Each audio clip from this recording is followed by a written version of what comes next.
Alrighty, I think that we have everything set up and good to go.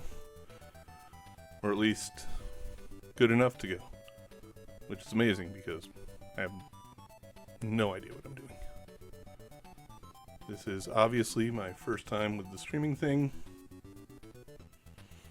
And we're just kind of winging it. So, yeah. Welcome. I'm Dr.Animaction, and tonight I'm going to be playing about an hour of the G.I. Joe video game for the Nintendo Entertainment System. Which, well, back when I was a kid, an hour would probably be enough time to pretty much beat it, but haven't played it in nearly, 25 years now. So this ought to be interesting.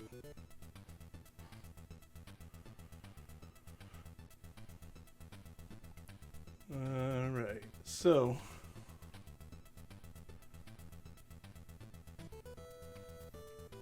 well, let's just jump in, I guess.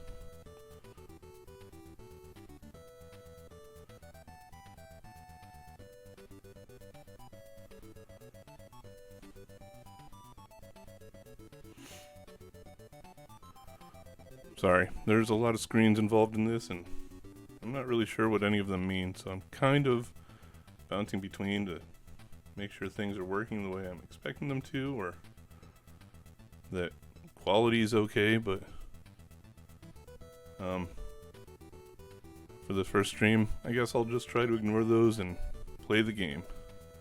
So,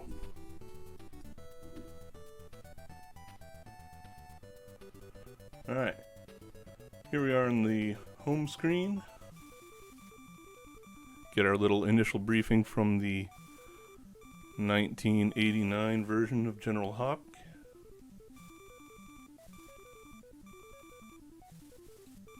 Learn all about Cobra's evil intentions.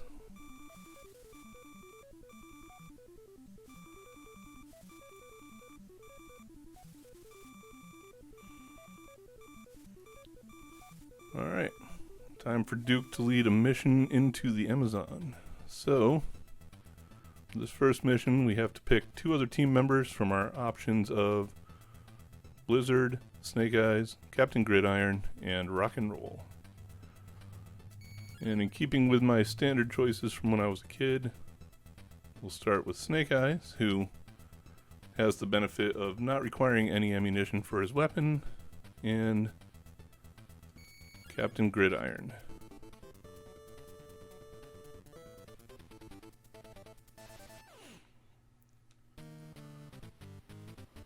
Here's Duke arriving in the Amazon in what appears to be a raider. And here we go. It's, for those of you who haven't played it, it's a standard 2D side-scrolling kind of a beat-em-up. You've got your melee attack, jump, switch to your weapon. Now down there in the bottom right where it says level 1B, your weapon's actually upgradable to have a larger field of fire. So that 1B changes over time. You do have limited ammunition except for Snake Eyes, who uses a weapon referred to as ninja magic. But he also has the best jump out of anybody in the game and strongest melee attack because he carries a sword. Oh, and he's also very quick at throwing grenades. So, much like the cartoon, Snake Eyes is pretty much the best character in the game. But I like to stick with Duke. Good job, Duke. At least until his weapon is fully upgraded. Oh, there's a Hydro Viper, I think. 8-bit Nintendo graphics. Back in the day, the best guess was that it was a Hydro Viper. I think these guys here might be like range Vipers. Multiple copies of Nagahai's Boar. Nagahide. Not sure what this guy is. Maybe, I don't know, some kind of a night creeper. Wherever he is, he's smacking me around all over the place, though. So This game has all sorts of little hidden power-up components that it tucks away behind trees or other pieces of the background, so if you end up playing this, make sure that you keep an eye and try to catch all those as you go. So this first fight is an unarmed fight against a condor, which seems like it's probably a little more advanced than you'd want to take on hand-to-hand in a normal setting, but if you use Snake Eye's super fast grenades here, it becomes way more manageable to take down that front half. And then I can switch to Duke and use my weapon to take down the back half, theoretically. Oh look, I killed it off screen. There you go. So, one of the other interesting things about this game is that your health is also upgradable, and that's done by clicking little chevron icons as you go. Alright, so here's a range viper taunting us, and it's time to go destroy this first Cobra base. So these K-ration containers are health regen. You'll find those scattered all over the levels. These gun pickups, you see where it says 1C down there, those are what upgrade your weapons over time. So these base levels, the goal on each is to find the check marks that indicate where you want to place bombs. So you're going to be going around the level looking for these check marks. And back in the day, I of course had all of them memorized. I certainly do not anymore. So we're going to try to explore around and see if we can't figure out where all of them are. This is one of those chevrons I was talking about earlier that upgrade health.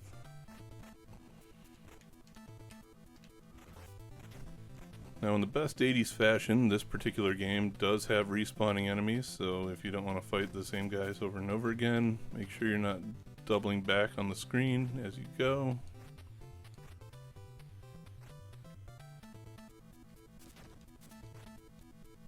There's another check mark. This little door to my right here is the exit of the level. I don't want to go through it yet because I want to make sure I collect all of the power-ups throughout. I think over this way there's there's a long fall. I can't get up there, but you can see there's a number of power-ups. That bulletproof vest makes you invulnerable for a while, so instead I'm going to try to get up here. Now you can switch between any of the three characters at any time, and as you can see, I've been switching to Snake Eyes a lot because, well, I need that jump, so I'll be bringing Snake Eyes on pretty much every mission in the game.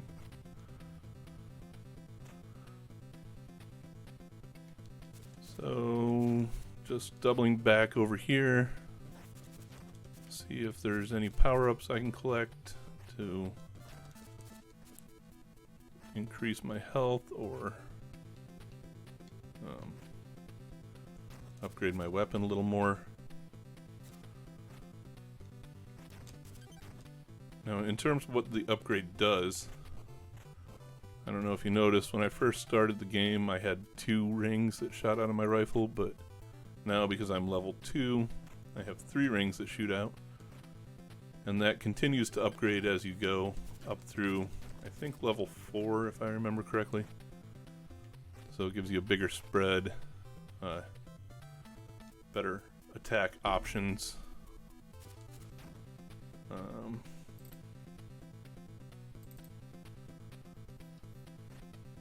Alright, so these glowing K-rations here and the glowing ammo, those are the larger versions. So that glowing K-rat refills your entire health. jump through the door, and now I get to fight Raptor, which, you know, never made an animated series appearance, and was pretty much just in toy form and in the comic. And if you all remember, he's actually a mentally unstable accountant that likes to dress up in a bird costume. So fighting him here as the second enemy is not terribly intimidating, but you gotta start somewhere, I guess. Not really sure how he's actually able to fly, but time to go take on the Range Viper. So each level comes in 3 sections, where there's a introduction, and then the base component, and then the boss portion. This particular level is where I get to find the first of the 3 vehicles available in the game. So as you play, you'll find that there are a pogo, a battlecopter, and a buzzbore hidden throughout various levels. So this one, I remember, has the battlecopter. So you come up in it, and the battlecopter has this kind of machine gun that shoots in a Contra-style arc. But it's pretty great because, hey, look, you can stay airborne.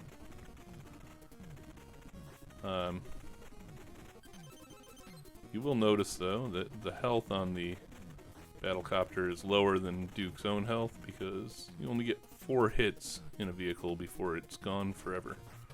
Like that, because of course it is.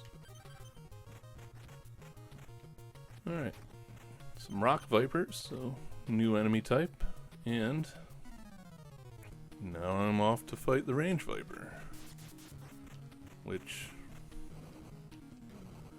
yeah, I don't remember how to fight the Range Viper, so there's a good chance I'm gonna get beat down here. Or not. Snake Eyes is pretty tough. So, yeah, big surprise. Snake Eyes took out the Range Viper. And that means level 1 was a lot easier than I was expecting, being that enough years have passed that I suck at video games. So yeah, cool. We destroyed the Amazon base. Here's our congratulatory message from General Hawk, who is now going to be sending us after a base in Antarctica, with Blizzard as our mission leader. So again, select your 2 characters. I'm going to select Snake Eyes and Duke because, well, never mind. I was able to upgrade Duke's weapon to max in the first mission, so I don't want to waste the opportunity to upgrade somebody else, so let's go ahead and take Gridiron again. Here's Blizzard in Antarctica, and just for the sake of argument, let's work on upgrading Snake Eyes in this one. I'm not really sure what these enemies are supposed to be. They're on hydro sled looking things, but I don't know if they're supposed to be hydro sleds or if there's something else. Again, see, you can see these hidden power-ups down here behind some of the backgrounds and environmental. This guy looks like a Toxo Viper behind one of the motorized assault packs, and they're kind of terrible to fight because when you destroy the weapon station, they come running out from behind it. So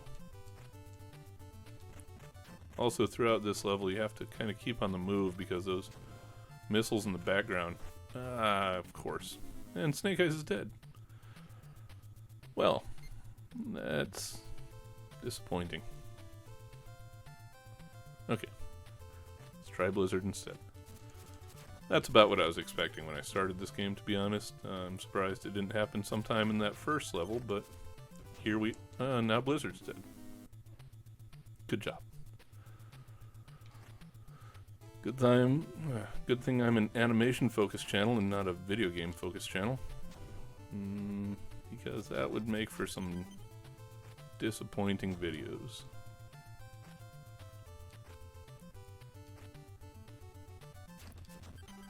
So, a little bit about my history with this game.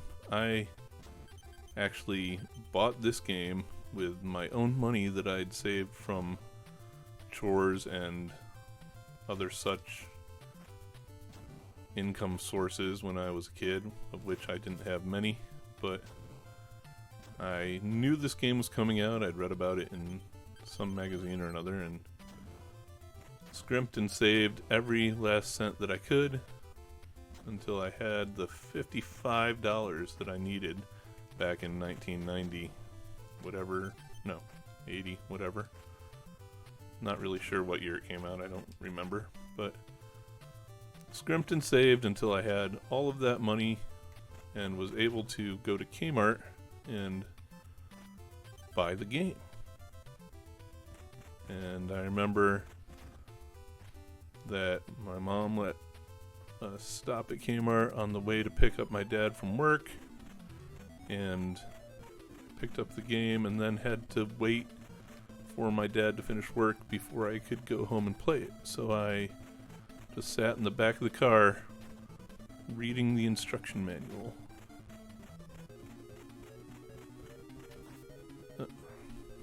See, this is another boss that's very much easier to fight with Snake Eyes and his grenades, because as you can see, it's like a Space Invaders faster as you go type situation. But there you go. Put down the C-Ray and we are off to the base portion of the Antarctica mission, which is, as you can see on this screen here, going to be run by Metalhead. So look, in typical WoW 80s games or hard fashion, my dead Joes don't respawn. And you don't get your health refilled between levels. So here I am with just Gridiron. And I'm going to try to make my way through this mission. Now back when I was younger, and first playing this game, I could do all of these levels with probably just a single character and not have any problem whatsoever. But those skills lie somewhere deep in my past, most likely never to be seen again. So instead, here I am stumbling through as best I can as a middle-aged man.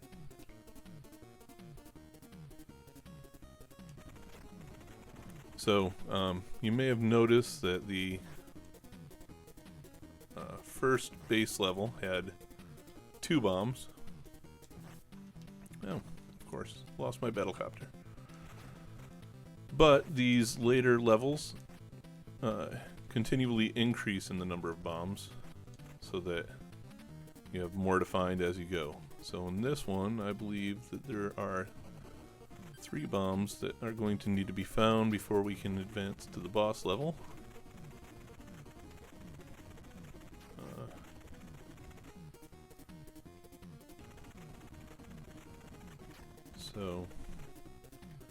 Oh yeah, if anybody's interested, real quick, this is the original NES version of the game, and I'm playing it on a Retron 5 so that I can output HDMI and be able to capture. I also have depending on how these streams go. I'm about to lose my battlecopter. Yeah, there it goes. Depending on how these streams go. I also have the Atlantis factor. And this one I never actually had as a kid. But picked it up relatively recently in the past few years. And haven't played it much. The little bit I did play it, and I was terrible at it. I couldn't beat the first boss, so might be streaming that at some point, which will most likely be about as fun as it sounds based on what I just said about how bad I suck at it.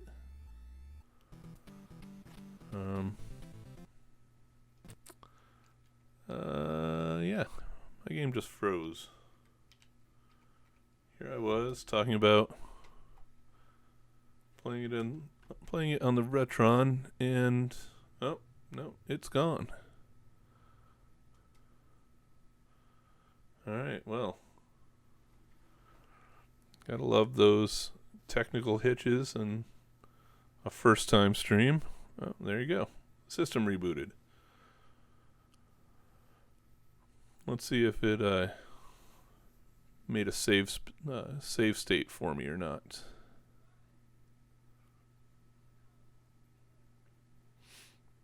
Well, based on the fact that it's showing the perfect.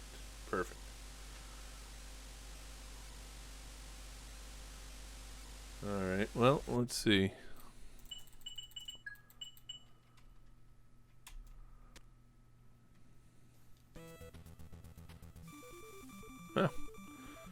Right back to the beginning.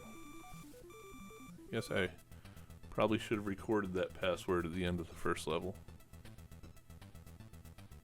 Oh well, here we are. That's alright. I know that I can do this first mission because we just did it. So let's play that one more time. And actually screenshot the password at the end because that didn't work out so well with the crash. Just turn this into a speed run. I'm sure all the muscle memories come right back from that first playthrough, right? You only need to do something once to remember everything about it, right? I'm pretty sure that's how life works. So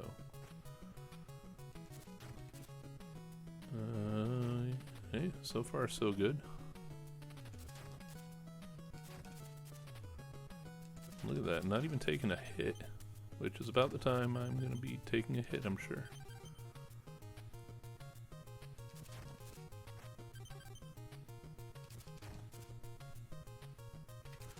Oh, there was one.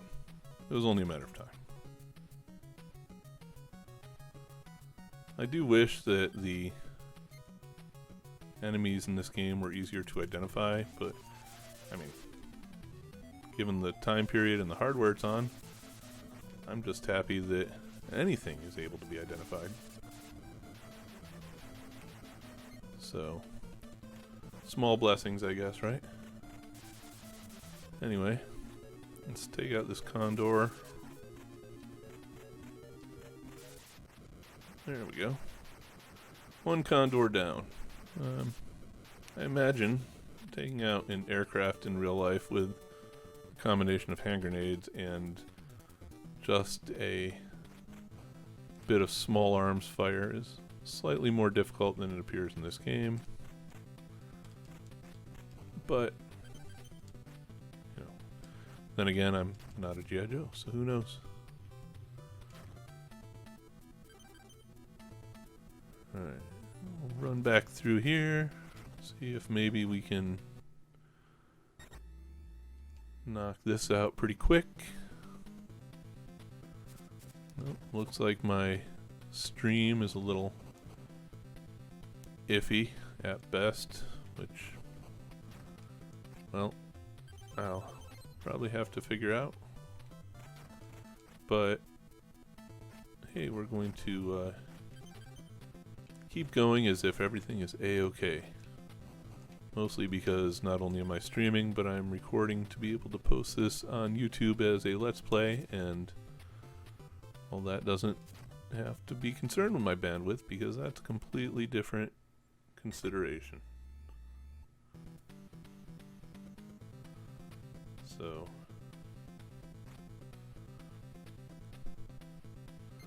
also, for anyone in the chat, I can pretty confidently say one of my shortcomings is I forget there's a chat. I'm going to have to probably work on that as I go, because I see there are messages and I've honestly been forgetting to even look at it this entire time. So that is something I will have to get better at, as well as getting better at the whole making sure I have a good connection. And oh, there's one other thing I need to get better at. What was it? Oh yeah, playing video games. So I'll be working on those as I go, but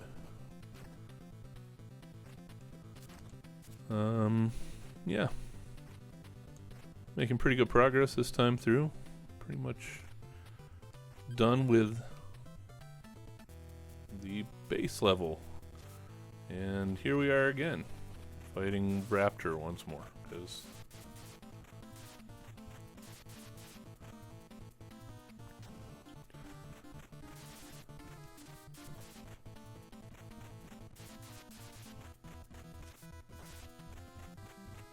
I also don't remember him ever having the power to fly. He just kind of wore a suit with fabric wings, but didn't really give him any special abilities. But I guess he got a video game up the character somehow, right?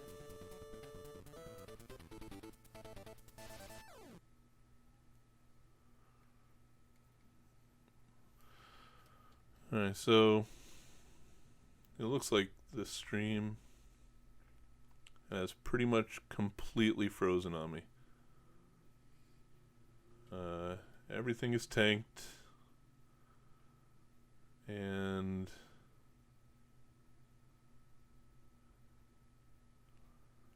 yeah, I don't know how to fix it.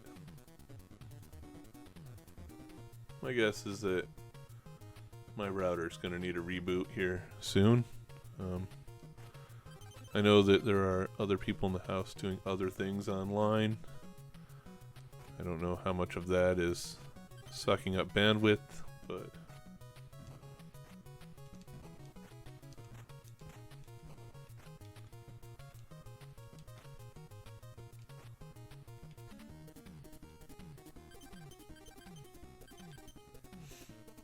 yeah, this stream's completely dead.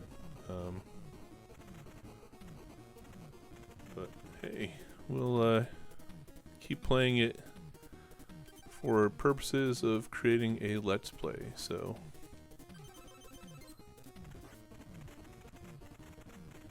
and I'm totally gonna lose this battlecopter again, aren't I? Yep, there it goes. And see, I messed up there. Duke was already maxed out on his weapon, and I picked up another weapon upgrade with him instead of switching to a different character. But oh well. Here we are back at the Range Viper. Bust out Snake Eyes, get swinging with a sword. Oh, that was pretty quick and painless. I mean, for Snake Eyes, not probably for the Range Viper. And there's my password. So, maybe I'll write that down this time.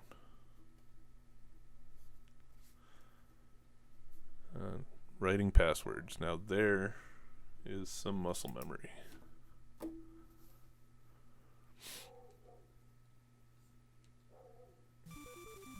Alright.